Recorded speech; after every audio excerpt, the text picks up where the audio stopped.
You who are visitors here today, you may not realize that Springfield is the site of the forgotten victory, where on June 23rd in 1780, colonial forces stopped British and Hessian troops from advancing through Hogarth's Gap to attack General George Washington and his men at Morristown. Because the mission of the DAR is so similar to the mission of Wreaths Across America, the DAR is proud to support Wreaths Across America as we all find a way to serve. On behalf of Wreaths Across America, I would like to thank the Township of Springfield for allowing us to hold our ceremony here.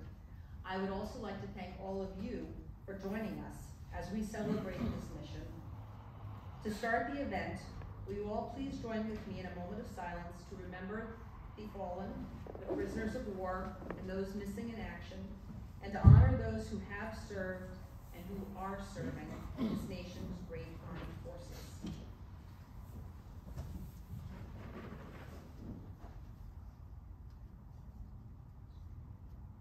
Thank you. If you would please rise and place your hand over your heart or render the military salute for the presentation of the colors.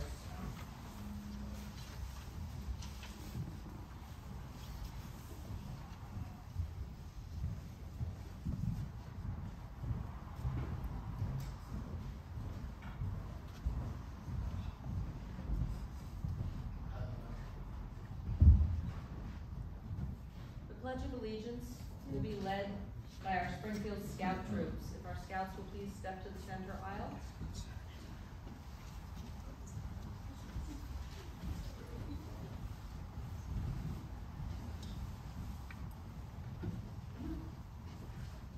There you go. We're going to face this way. Face the flag. There you go. Perfect. Thank you. We pledge allegiance to the flag of the United States of America and to the republic for which it stands, one nation, under God, indivisible, with liberty and justice for all.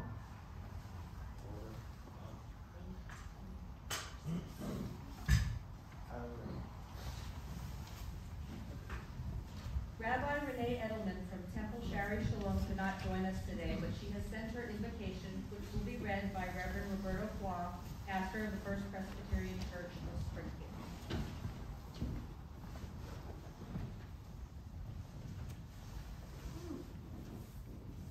I think you may be seated. Yes. And yes, I'm not Reverend Renee. Rabbi Renee. Let us pray. God of all creation, you are known to us in many ways and by many names. We are grateful for a way of life that our ancestors sought to develop in this land. We acknowledge that this came at a price. Though the years have long passed since we became a nation, we remember and give thanks to those who fought in the Revolutionary War. We acknowledge the pain of the conflict that happened right here in Springfield between family members on both sides of this cause. We acknowledge the grief that comes with loss of life, and we thank them for the suffering they endure. We pray for those who have been impacted by every war in our nation's history. We ask that you bring peace to our world and safety to our military. Bless our military families and remind us of their tremendous sacrifice for our continued freedom. We pray for each member of our military for lives that ended too soon, for those suffering mental, physical, emotional injury, for those who lived full life, and for those who reside in our veterans' home, for the POW, for the MIA, that they may all know our deep appreciation. Amen.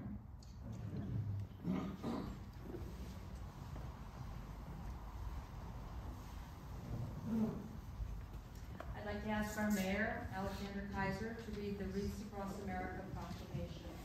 Mayor? See the proclamation.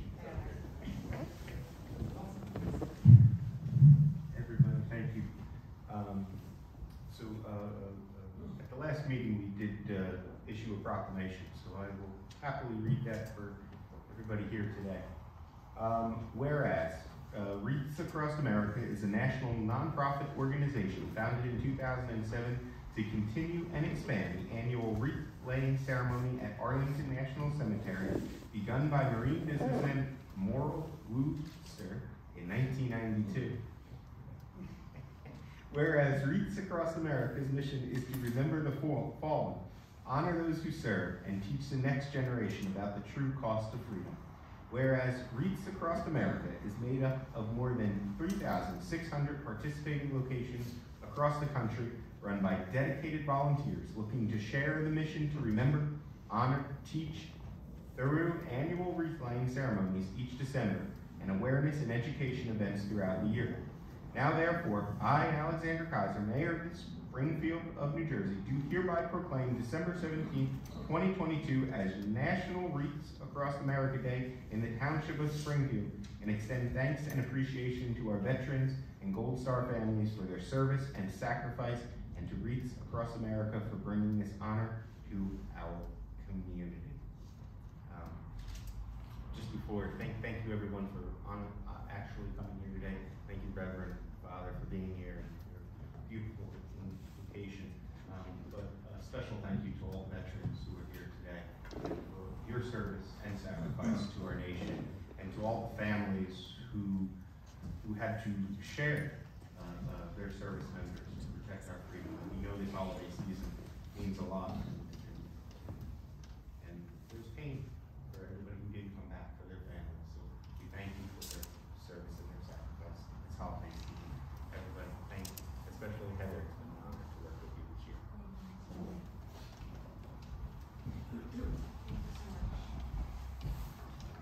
I'm honored today to introduce Diane Law Oliver.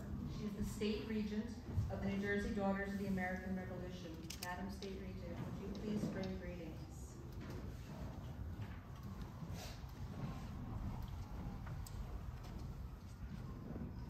Madam Regent, thank you.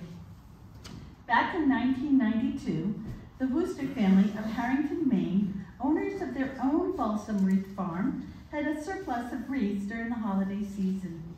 With the aid of former Maine Senator Olympia Snowe, Karen and Maura Wooster were allowed to place those 5,000 extra spare wreaths at the graves of Arlington National Cemetery in areas that received few visitors. Several volunteers stepped up to help, including veterans from the American Legion and veterans of foreign wars, host, and a truck company owner who transported those wreaths all the way from Maine down to Arlington, Virginia, where a small ceremony was held at the cemetery's tomb of the unknown soldier.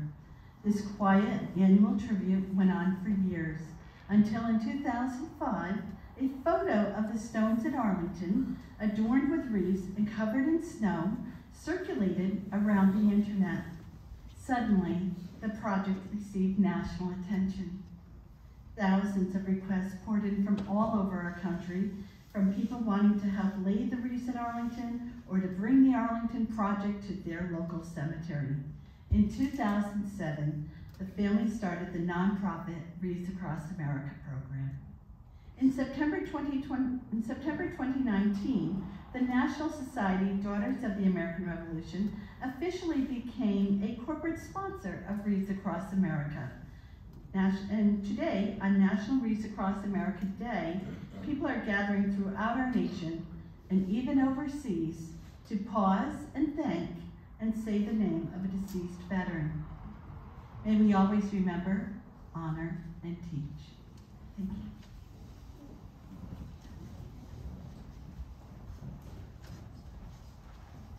Thank you, Mrs. Oliver. This year, across the country, at 3,679 participating locations in the United States and 23 overseas, there are millions of Americans gathering as one nation to remember, honor, and teach. We are all proud to be Americans that live in a free society made up of many people from many walks of life. The freedoms that we enjoy today have not come without a price. Lying in cemeteries throughout the world are Americans who gave their lives so that we can live in freedom. The United States of America was founded on the ideals of freedom, justice, and equality. Our nation stands as a shining beacon of liberty and freedom to the world. We thank the more than 1.3 million Americans who gave their lives in battle since the founding of our country. Their sacrifices to keep us free will not be forgotten because we shall remember. Today, more than ever, we reflect on our nation's veterans and active duty service members who continue to fight to protect the innocent and the oppressed. Our nation has always been the first to stand up for freedom of people around the world. Many of you here today have answered that call and served your country well, and for this, we say thank you. There are many men and women serving today in all branches of the military, here at home and in places far away. These men and women are part of the best trained, best equipped force in the world. We honor them and their families for the sacrifices they make each day to keep our country safe from terrorism, hatred, and injustice. Quoting our 40th President, Ronald Reagan, "Freedom is never more than one generation away from extinction. We didn't pass it on to our children in the bloodstream. It must be fought for, protected, and handed on to them to do the same, or one day we will spend our sunset years telling our children and our children's children what it was once like in the United States where men were free." Today we show a united front of gratitude and respect across the United States of America as we remember the fallen, honor those who served and their families, and teach the next generation the value of freedom. Will those who are placing a wreath please move to the council chamber?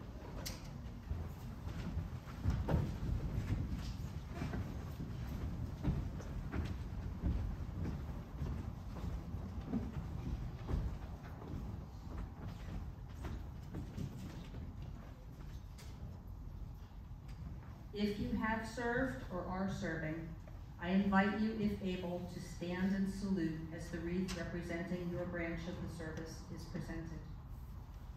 First Staff Sergeant Brandon Chisholm will place a veteran's wreath in memory of those who served and are serving in the United States Army.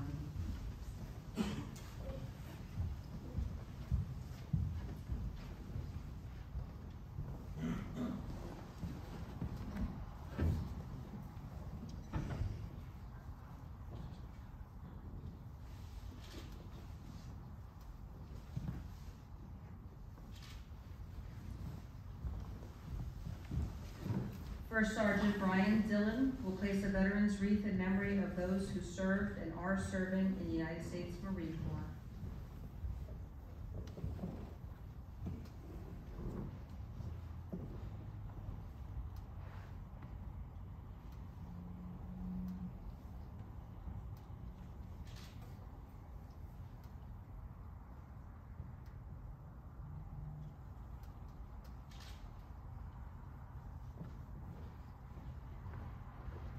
Dr. Geraldine McManus, U.S. Navy and Commander, American Legion Continental Post 228, will place a veteran's wreath in memory of those who served and are serving in the United States Navy.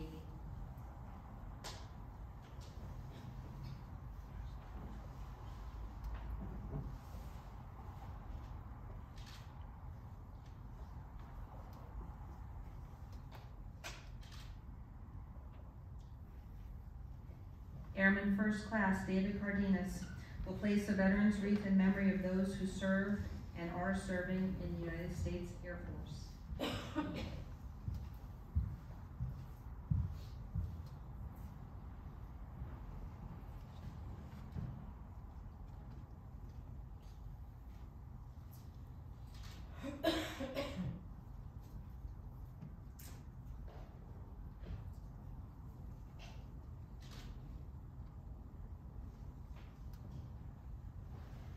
Mr. David Penna, U.S. Marine Corps, and Vice Commander, Union County American Legion, will place a veteran's wreath in honor of those who served and are serving in the United States Space Force.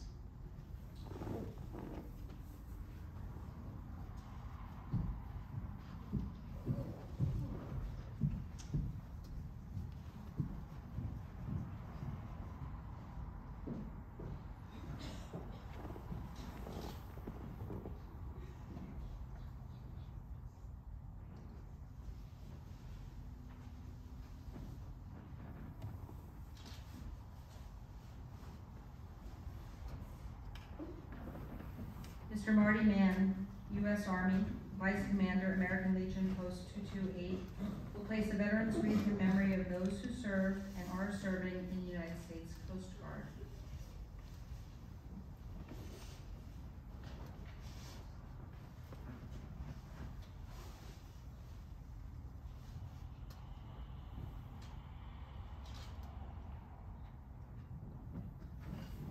Ms. Linda Donnelly, Township Clerk, will place a veteran's wreath in memory of those who served and are serving in the United States Merchant Marines.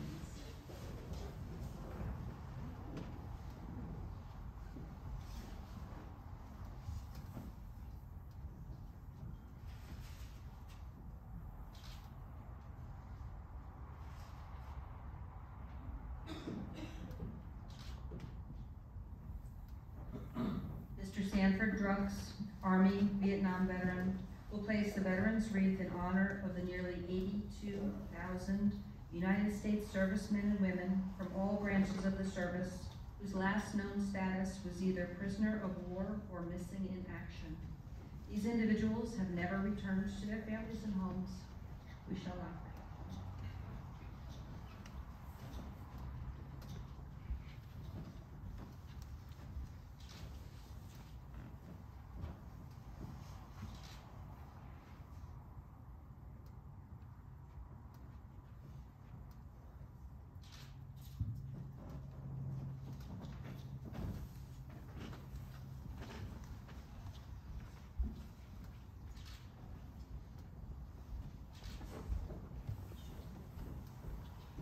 You may return to your seats.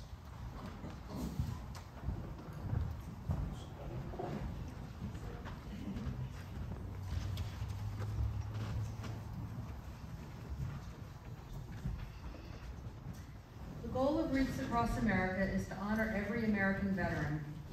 In addition to the 3,679 locations in the United States, there are 23 locations participating overseas. The Church and Canon chapter of the Daughters of the American Revolution owns the small Revolutionary War-era cemetery where we will be placing wreaths on the graves of those who fought for our independence this afternoon. Our cemetery chairwoman, Linda Jerzak, has been a member of the Church and Canon chapter of the Daughters of the American Revolution for 31 years. In addition to being a valued chapter member, she is also the state vice regent, New Jersey Daughters of the American Revolution, and I'd like to invite her to tell you a bit about the Battleground Cemetery.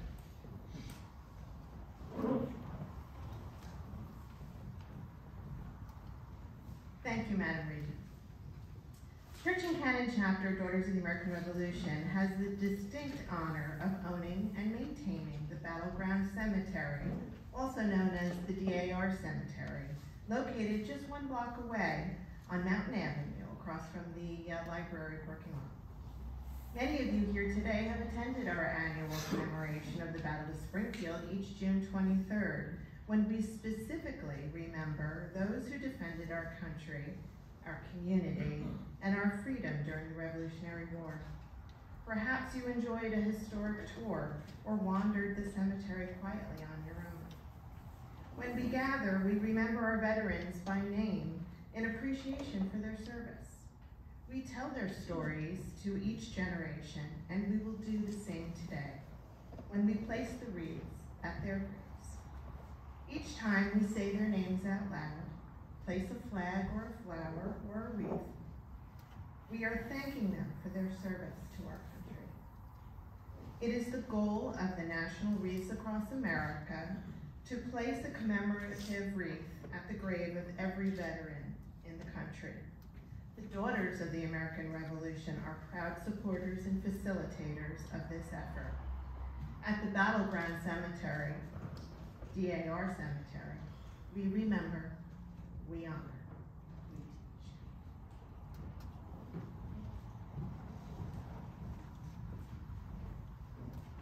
Thank you, Madam State Vice Regent.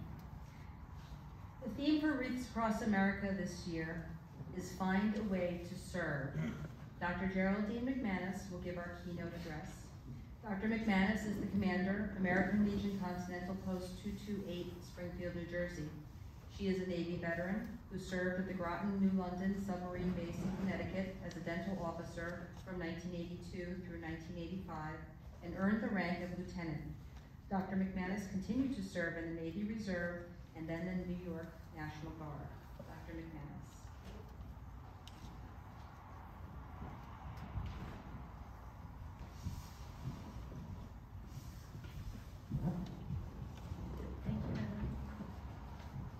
The Wreaths Across America theme for this year is Find a Way to Serve. As I was pondering what to say here today, the phrase, make a difference in the world, kept resurfacing in my thoughts. It is a phrase that is often expressed in the context of future opportunities and actions, frequently suggesting something extraordinary. Today I would like to look at this phrase in a different way. I would like to talk about making a difference in the world in the context of the here and now, and the small and simple. I would like us to each think about how we can find a way to serve. Some of you may already be familiar with the tale of the starfish, which was based on an original essay by Mr. Lauren Isley that was published in 1969. Sounds like a long time ago. A young girl was walking along a beach upon which thousands of starfish had been washed up during a terrible storm. When she came to each starfish, she would pick it up and throw it back into the ocean. People watched her with amusement. She'd been doing this for some time when a man approached her and said, "Little girl, why are you doing this? Look at this beach. You can't save all these starfish. You can't begin to make a difference." The girl seemed crushed, suddenly deflated. But after a few moments, she bent down, picked up another starfish, and hurled it as far as she could into the ocean. Then she looked up at the man and replied, "Well, I made a difference for that one." The old man looked at the girl inquisitively and thought about what she had said and done. Inspired, he joined the little girl in throwing starfish back into the sea. Soon others joined, and all the starfish were saved. The little girl made a difference for one, and then another, and another. She inspired others around her. She found a way to serve, small and simple. Wanting to make a difference in the world, Mother Teresa founded the Missionaries of Charity. Her goal was to help the poorest of the poor in the slums of Kolkata, India, by educating and meeting the needs of the starving and destitute. She wished to bring comfort to the sick and dying who often felt unloved, uncared for, and unwanted. Some 20 years into her mission of service, award-winning BBC journalist Malcolm Muggeridge was sent to interview Mother Teresa about her work. He described Kolkata as a scene of suffering and despair, the streets crowded with naked, hungry, homeless people whose needs were far beyond what the missionaries of charity could provide. The journalist opined that a government agency would be better equipped than Mother Teresa to handle the destitute in the slums. He stated, "Statistically speaking, what she achieves is little or even negligible." He felt that the difference she was making was so insignificant that it was hardly worth the trouble. Mother Teresa explained that what the poor need as much as food and clothing is to be wanted and loved. Her simple purpose was to provide that love. She served the one within her reach, doing the best she could with what she had. Mother Teresa made a difference for one, and then another and another. She inspired others around her. She found a way to serve, small and simple. At this time of year, we surround ourselves with symbols to remind us of what life is all about, why we are here, and what we're supposed to be doing with our lives. There are two similar fictional stories that have become a part of this seasonal tradition here in the United States. One is Frank Capra's film, It's a Wonderful Life. The other is Charles Dickens' novella, A Christmas Carol. These simple stories remind us of things that we so easily forget but really want to remember. They help us rediscover the ways to serve, small and simple. The main characters in these two stories, George Bailey and Ebenezer Scrooge, live their lives in relative obscurity, interacting with the people in their neighborhoods and communities, and going about the mundane tasks of life. Both are businessmen in the profession of lending money, which brings them into daily contact with individuals who need their assistance. George Bailey runs his business with his heart rather than his head. He puts people before profits, and his purpose is to help people move out of the slums. Kindness and respect characterize his daily interactions with those around him. Ebenezer Scrooge, on the other hand, conducts business with his head rather than his heart. Profits come before people. Despising the poor, Scrooge is perfectly content to keep them in the slums and poorhouses. Despite their obvious differences, these two characters are very much alike. Both have forgotten the significance of their simple daily interactions with others, the small efforts made to help or hinder their fellow man. Both require a Christmas Eve intervention to remind them of things they already know in their hearts, but have forgotten in their heads.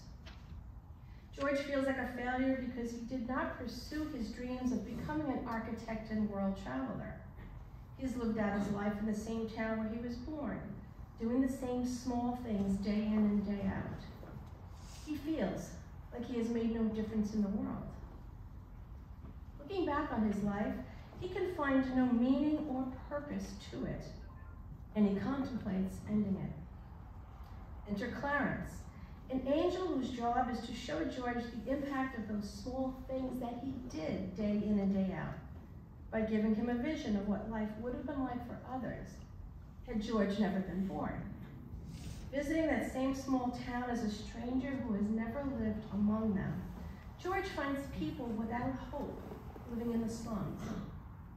He finds unhappiness and despair. He has not been there to offer a hand up, and no one else had bothered. George realizes that his little deeds of goodness, his habits of selfless service, had brought a better life to those around him and beyond. George made a difference for one, then another, and another. He had found a way to serve, small and simple. Ebenezer Scrooge also has Christmas Eve visitors. The first is the ghost of Jacob Marley, his former business partner, who appears bound in chains, forged by the choices he made in life. Ebenezer expresses surprise because Jacob had been such a good businessman. Marley explains that his true business was mankind. The common welfare was my business. Charity, mercy, forbearance, and benevolence were all my business. The dealings of my trade were but a drop of water in the ocean of my business. Ebenezer doesn't get it. He does not comprehend how big things count so little, nor how the small things matter so much. During that long night, he is visited by spirits of Christmas past, present, and future. They come to show Scrooge that his cold-hearted, tight-fisted ways have brought misery and unhappiness to those around him, but that he can still change those ways. A change is wrought in his stony heart, and Ebenezer begins to make a difference for one, then another, and then another. He found a way to serve, to starting small and simple. Both George and Ebenezer have revelations that led them to realize that the essence of life is in the small and seemingly insignificant daily interactions we have with others. We are busy people. There are appointments to be kept, projects to be finished, groceries to be purchased, and meals to be made, laundry to be washed and folded, and any number of things to be organized on any given day.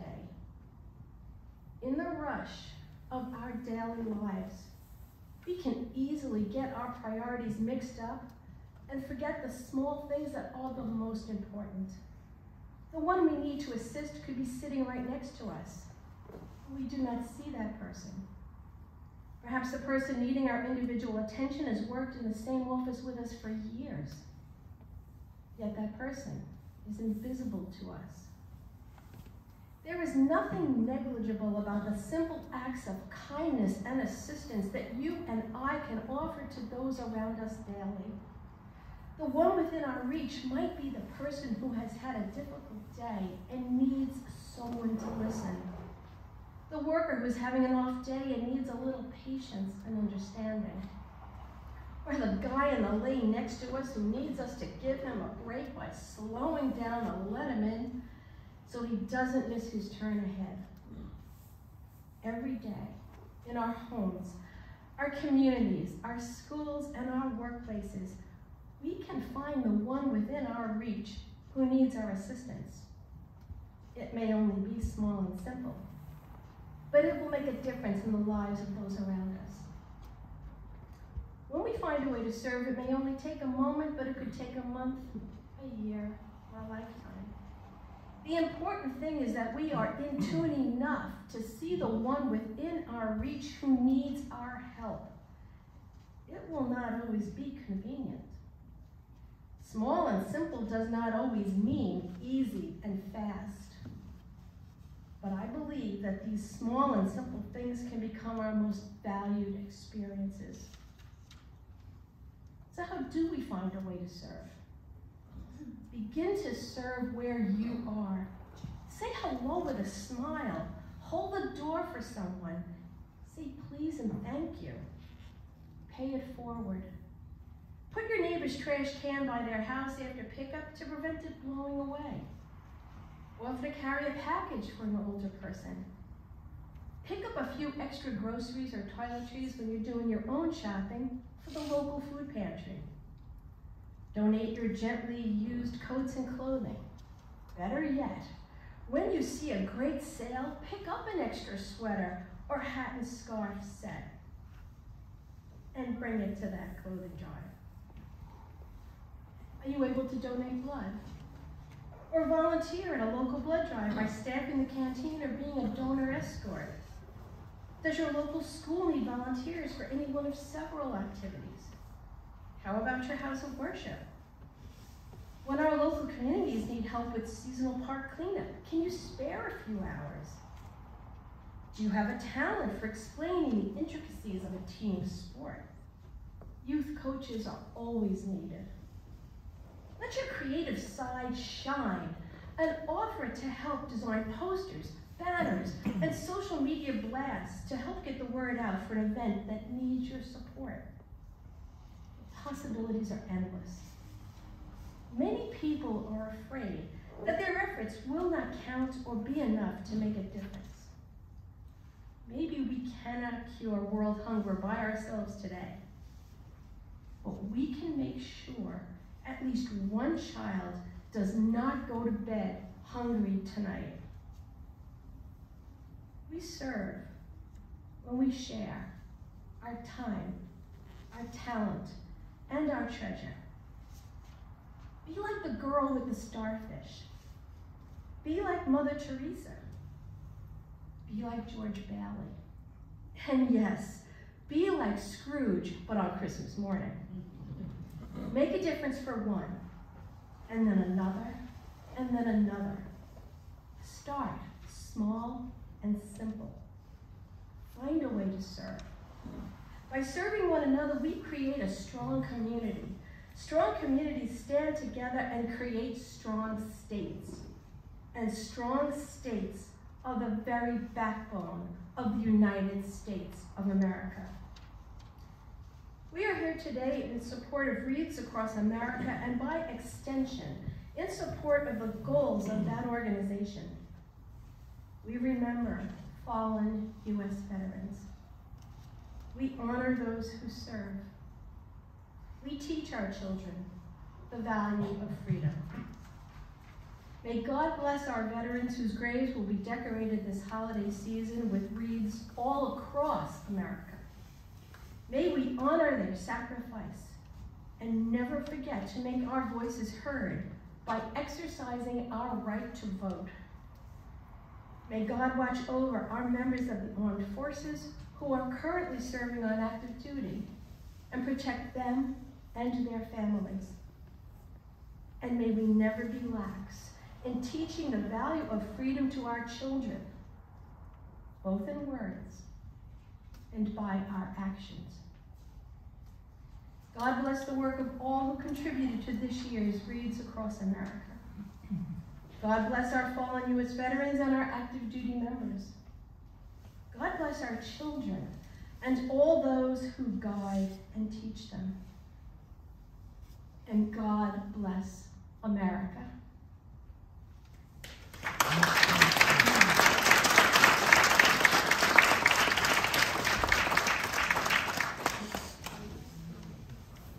Thank you, Dr. McManus. At the conclusion of our ceremony, we will gather outside where the ceremonial wreaths will be placed on the lawn of Town Hall for the rest of the month.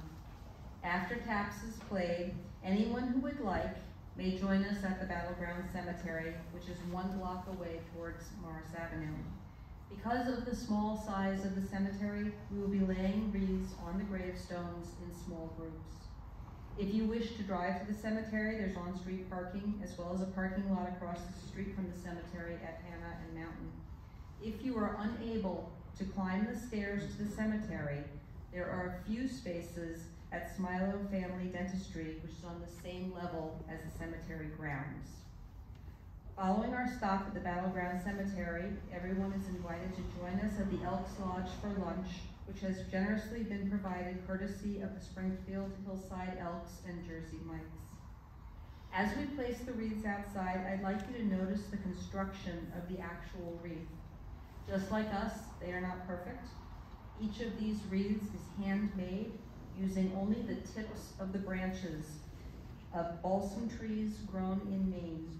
The trees are not cut down, and the branches are affixed to a special recyclable wreath form that will not damage the headstones. Because the wreaths are packed tightly in boxes, the greens may need to be fluffed, and the bow may need to be rearranged. And when the wreath is laid on the headstone, please make sure that the bow is in the 12 o'clock position. Each of these wreaths is made with 10 bouquets of balsam tips to represent the 10 qualities that our veterans embody.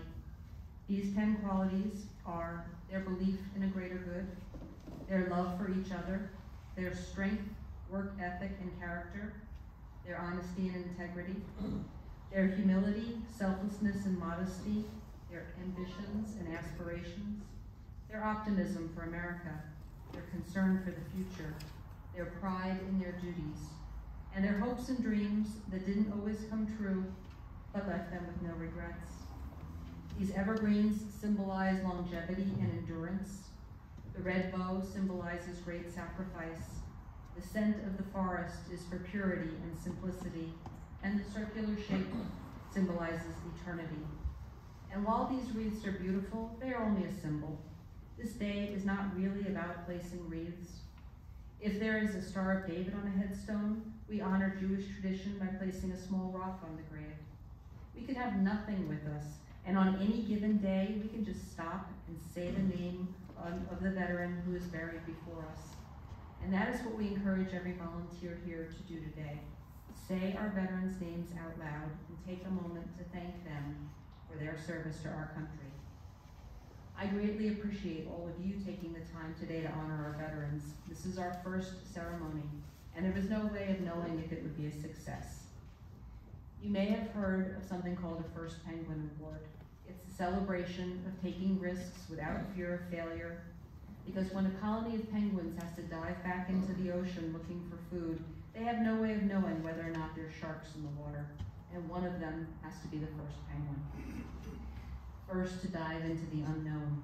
And there are several people here today who gave me an unconditional yes when I asked them for their help to hold this ceremony.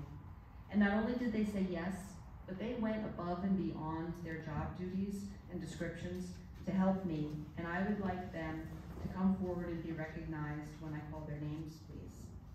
Mayor Alexander Kaiser, Township Clerk Linda Donnelly, Police Chief John Cook, Jerry Kasimer, Reverend Foy, Matthew Whitkin, is Adam Lee here? Tamara Vega, Diane Oliver, Linda Jerzak, Nancy Donhauser, Bonnie Morrison, and my husband James Sandler.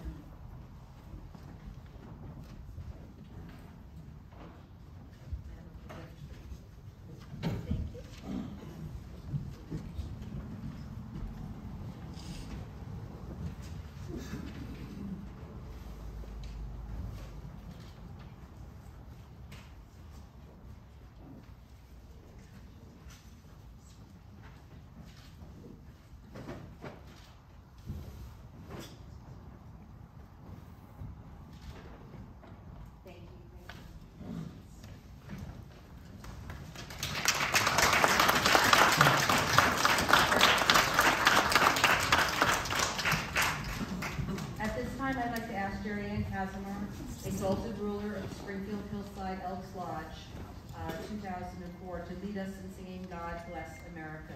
Would you all please stand?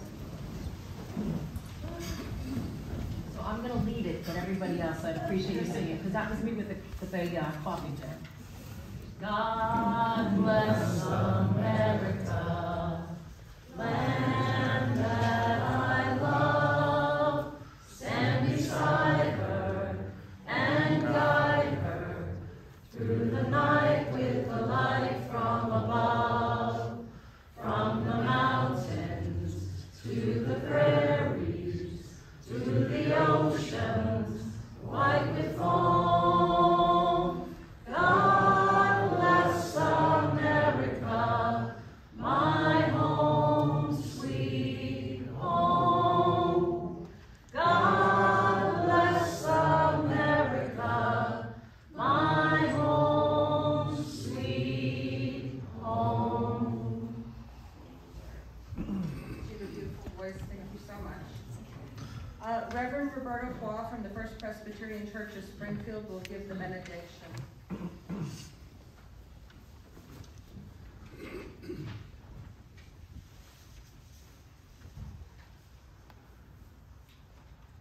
Let us pray. God of Abraham and Sarah, God of Hagar, Ishmael, and Aisha, God of Isaac and Rebekah, God of Rachel and Jacob, God of Mary, Joseph, Jesus, James.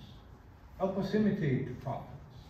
Help us imitate all of your messengers who model for us a life of faith, a life of service, wherever it leads, even to sacrifice. We ask you now, God, that you abundantly bless those who have served. May their service time be rewarded in every way. May they gain heavenly blessing from their unselfish love of country. Adonai God, we also give special recognition to our wounded warriors. We realize that many of our heroes are dealing with physical and emotional wounds that occurred as a result of their time of service to our country. We ask that they would be given the best treatments available, and that you would add your supernatural blessing to all the effort given to them to help them in recovery. We ask that you, Lord, would show them miracles as they seek to gain health, stability, and wholeness. And now may God Almighty bless you in your comings and in your going. May the Lord cause God's light to shine upon you and give you peace. Amen.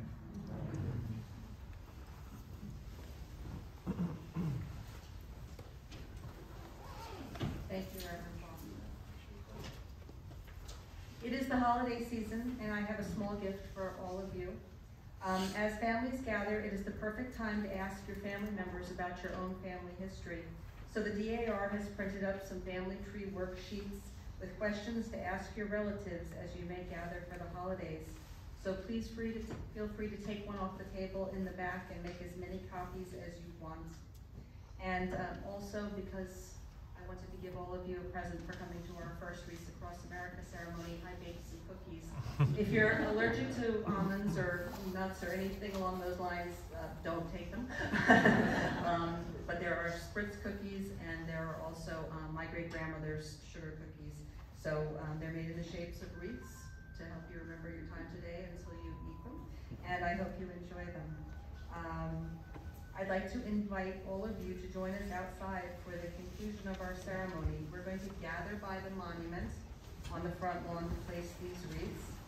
And unfortunately, one of our trumpeters, Grayson, is ill, but we're very lucky to have Matthew Whitkin with us to play taps before we head to the cemetery. So what we're going to do is our members who place the wreaths are going to take the wreaths and they're going to wait downstairs while we all bundle up in our coats. We will head outside directly to the monument out front, and then they will join us out there for taps. And then, as I said before, we welcome you to come down to the Battleground Cemetery. It might be a little muddy, which is why I'm wearing my lovely fashionable boots today. But we would be happy to have you with us, and then for lunch at the Elks Club. So thank you so much for coming today, and I hope